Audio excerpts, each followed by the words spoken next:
Mindfulness and meditation made super simple for everyday life. Your day-to-day activities offer a whole lot of opportunity for you to slip in just a little bit of mindfulness or a little bit of meditation. And the thing that stops people from doing it is they got a whole bunch of different people telling them how to do it. They have to quiet their mind and find a quiet place and sit in a certain position and have their whatever. I'm going to take all the woo-woo out of mindfulness, and I'm going to take all of it out of meditation, and I'm going to give you 5 simple practices that can just fit right into the little nooks and crannies of your day. It won't take you any extra time, and it's simple because you need these practices to benefit from them. You're going to have lower anxiety, lower stress, you're going to rest better, you're going to feel more calm, and you'll be more productive. So if that sounds good to you, stick around. First, I want you to check and see if you're a subscriber here, and if you are not yet, please become one, because we're dropping videos like this every week with ways that you can break down seemingly complex subjects into simple, doable things for your life that improve it. I'll be right back. GILD Coaching. More success, less stress. How often have you raced into your day without giving a single thought to how that day is going to go, and before you know it, someone or something rubs you the wrong way, and then all of a sudden you're reacting in a way that doesn't necessarily make you proud, or that you wouldn't necessarily choose to act in otherwise? You don't have to be stuck in these patterns. There is this one simple tool called mindfulness that can help break these patterns, and it can just sprinkle throughout your day, and it doesn't have to take any extra time. So I'm going to give you 5 daily practices for bringing mindfulness into your life. And what this is going to do is it's going to reduce your stress, reduce your anxiety and your stress and anxiety responses. It's going to help you be more productive by making space for you to think and think strategically and think analytically. And then it's also going to help you have better relationships, because when you're not stressed out, you are more fun to communicate with. And that's what relationships are all about. So first of all, the first thought that you have in the morning needs to be a mindful wake up. I always say start with a point of gratitude and move on to a purpose statement. So the gratitude point can be anything at all. I'm so happy and grateful that I slept through the night. I'm so happy and grateful that even though I didn't sleep through the night, I did get sleep. I'm happy and grateful for my warm, safe bed. I'm happy and grateful for the cat that sometimes likes to crawl on my head, and that's what my alarm clock is. You can be grateful for anything, but breathe, enjoy a couple of deep lower belly breaths, breathe in that point of gratitude, really, really let it sink into your heart and feel it. And just that calms you down and sets you on a positive mind track for the day. When people wake up and they're like, hitting the snooze button or throwing the cat across the room if the cat's on their head or whatever, and it's a negative thought, it does the opposite. It starts your day with a stress response, and it continues looking for those stress responses. So reach for that point of gratitude so that you'll look for the good instead of the stress. And then the mindful purpose, what I'll do is I'll shift myself into a sitting position so that I don't fall back asleep. I'll close my eyes. I'll enjoy a couple deep breaths, 2-3 deep breaths. And I just wait for a moment for a word or an intention or something to come to my mind. Don't overthink it.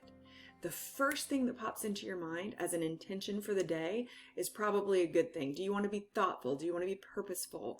Do you want to be on time, punctual? Do you want to be of service? Just think of anything that gives you a good purpose to start the day before your 2 beautiful feet ever hit the floor.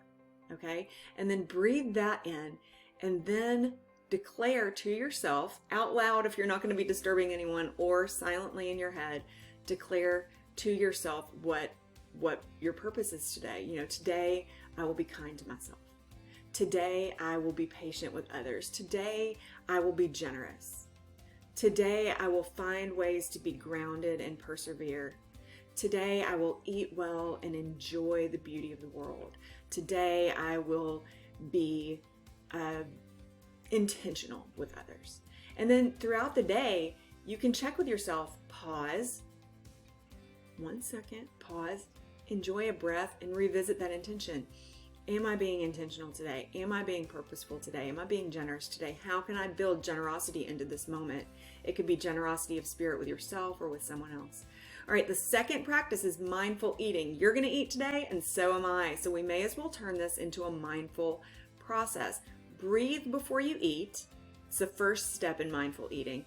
Number 2, listen to your body. Bring awareness to the physical sensations of your belly on a scale of 1 to 10, or how hungry are you? What is your physical sensation of hungry? What physical sensations are letting you know that you are hungry as opposed to not hungry? And then try not to think about when you last ate or what time it is. Really listen to your body and not your thoughts in this moment, and then eat according to your hunger. Now that you're more in touch with how hungry you are, you can mindfully choose what to eat, when to eat, how much to put on your plate. Have you ever been super, super hungry and you've gone in somewhere and you put way too much food on your plate, and then you're halfway through and you go, whew, my eyes were bigger than my stomach? Have you ever heard that saying? This allows you, mindful eating allows you to know on the front end, I'm super hungry, but I know that my stomach is a certain size and that's all the food that can fit into it. And the size, if you make a fist, that's about how big your stomach is. And so that's about how much food you want on your plate. All, chewed up, smushed into that, but that much or less. And then at your next meal, slow down. Take deep breaths. One practice that I like is putting my utensil down between bites. It's not easy to digest or savor your food if you're not relaxing. And then take your first 3 bites mindfully. Take your first 3 bites really mindfully. What's the sensation of the food in your mouth? Is it hot? Is it cold? Is it crispy? Is it smooth? Can you taste different things? If it's a salad, I'm literally right now thinking about the salad that I'm going to have for my lunch. Are there different textures, the different types of vegetables against each other, or a dressing or an oil or something? Just ask yourself how many different attributes you can find in your mouth at any time. What does it smell like? So mindful eating just slows you down. I know far too many professionals work through their lunch and they'll eat at their desk, and you're not thinking about what you're eating, which causes you to overeat, which can cause gastrointestinal problems, weight gain, all sorts of things. But also it's keeping you in that state of anxiety and stress instead of allowing you a few minutes to calm down. The third tactic is a mindful pause. So be aware that 95% of your daily behavior runs on autopilot. And that means that you're not really thinking about what you're doing.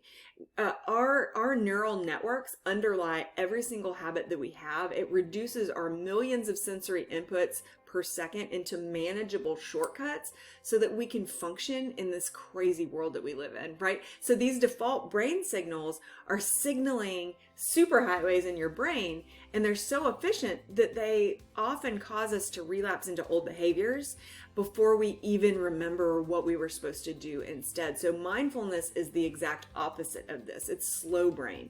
It's letting go of the monkey mind. It's executive control rather than autopilot, and it enables you to take intentional actions, utilize willpower, make better decisions. So with the slow brain, there's more space, okay? So my slow brain, it knows what's best for me. My fast brain is causing me to shortcut my way through life and missing things, okay? So we need to trigger ourselves to be mindful when we need it the most. Trip over what you want to do is kind of what I say when I'm instructing people how to shift the balance here. If you intend to do some yoga or meditate, put your yoga mat or meditation cushion in the middle of your floor so you can't miss it as you walk by. If you really want to take a few deep breaths or force yourself to take a break at lunch, put something in the middle of your floor, or the middle of, between you and the door that you're going to walk out of, that reminds you what that intention was that you had already set, and then refresh those triggers regularly. If you decide to use sticky notes to remind yourself of a new intention, that might work for about a week, but then your brain is going to forget to have you read that because it's going to want to put those neural pathways right back into the shortcuts. So write new notes to yourself, or make it be a different thing that you put in the middle of the floor. And then you can create new patterns that way. You can say, if this is happening, then that is how I'm going to react. If I'm going through the office door, I'm going to take a deep breath. If the phone rings, I'll take a deep breath before answering. I'll slow down. I'll close my eyes for just a moment. Deep breath in, out, then answer instead of rushing straight in that. And all those little tiny, tiny moments, it literally takes fractions of a second to slow you down and start to rewire your brain. Working out, if you do that, this is number 4, be mindful when you work out. Activate your mind and your muscles. Don't just hit the workout and just go through it as fast as possible while you're thinking about other things.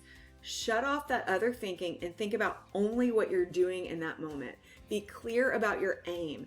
If you're working out to lose weight, okay, make sure that that's your aim. I'm going to work out today so that I can burn calories so that I'm healthier. If you're working out to control your stress level, which is a great way to control your stress level, say, I'm going to pay attention to every single step that I take today so that I can focus my mind and allow that rest of that stress to go away for a little while. Make sure that when you're working out, you warm up. You don't want to start throwing cold muscles into heavy moves. So, get on the treadmill, do, some just bouncing up and down on your heels or something. And then settle into a rhythm, pick up the intensity, lower the intensity. You can challenge yourself. Don't forget to cool down, and then don't forget to rest and stretch toward the end. And when you're stretching, you can practice gratitude again. I'm so happy and grateful that I took this time for myself. I'm so happy and grateful that this stretch feels so good. All of that sort of thing. Don't allow your mind to wander off and get back into the stress points.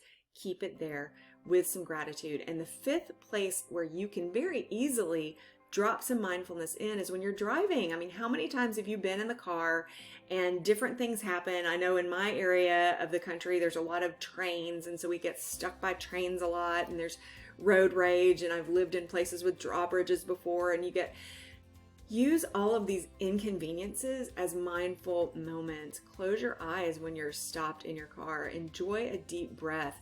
Ask yourself what you need in that moment, and then give yourself what you need. If you need to feel safe, or if you need to get out of all this crazy traffic, take a side street. Go a slightly longer route to give yourself a more scenic or more peaceful route. Look around, and also, this is really important. If you can look around and recognize that the other drivers are just like you, they have somewhere to be, they'd like to not have, people in their way or whatever, you will notice some people that echo what you're feeling. Maybe somebody in the car next to you is just singing like they could really get on stage and do it for everybody. That's great. I've pulled up next to people before and their car's kind of moving a little bit, and I just see them dancing in there, and I'm like, that's fantastic.